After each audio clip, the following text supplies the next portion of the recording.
Monsieur le ministre des Transports, que se passe-t-il à la SNCF? Que va faire la SNCF? Nous savons bien que vous n'êtes pas le président de cette entreprise publique, mais enfin, l'État en est l'actionnaire unique. En général, 5% des trains annulés, c'est ce qu'on appelle un trafic normal à la SNCF. Mais nous constatons tous que depuis quelques semaines et de quelques mois, la situation se dégrade. Je vais prendre l'exemple d'une région que je connais bien, celle des Hauts-de-France. En plus des retards, depuis le mois d'avril, c'est près d'un train sur 10 en moyenne et chaque jour qui est annulé. Ce qui crée un climat de tension et d'anxiété pour les usagers et évidemment et notamment ceux qui travaillent. La raison principale qui est invoquée, c'est le manque de personnel. On peut aussi, et notre collègue l'a fait, pointer le sous-investissement chronique dans le réseau secondaire depuis 30 ans. Ce manque d'anticipation de la part de dirigeants d'un grand groupe public paraît aberrant. Comment en sommes-nous arrivés là et comment la situation va se rétablir?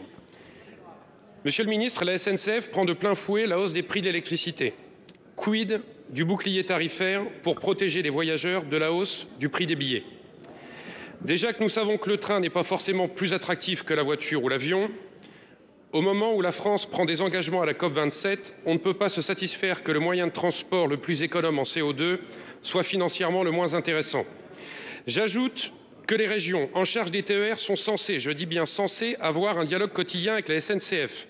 Elles sont confrontées à un manque de transparence de la part de l'entreprise et aussi de ce qu'on peut appeler le triangle des Bermudes de la SNCF. C'est-à-dire une organisation, enfin une désorganisation plutôt, où il y a tellement d'interlocuteurs, on ne sait plus qui fait quoi, on ne sait plus qui vous répond et personne ne sait vous dire oui ou non.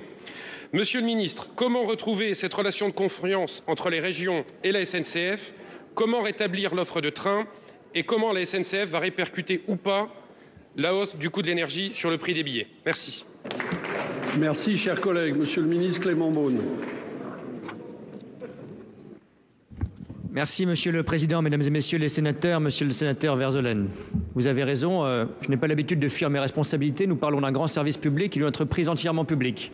Et donc, cela ne peut pas rester sans réponse ou faire face à un quelconque désintérêt de la part de l'État. C'est la raison pour laquelle je l'ai dit, la situation des Hauts-de-France est inacceptable. Et nous avons eu un entretien, puisque les TER sont effectivement à la charge des régions, avec le président Xavier Bertrand. Je me suis rendu à Lille dès lundi et je me suis entretenu hier avec le président Farandou une nouvelle fois. Il y a un effort exceptionnel de formation qui est fait pour compenser ce que vous avez décrit, c'est-à-dire une pénurie de conducteurs qui, malheureusement, parce que cela fait partie des métiers en tension, ne concerne pas que la région des Hauts-de-France, mais concerne très fortement, très douloureusement, les usagers des Hauts-de-France aujourd'hui.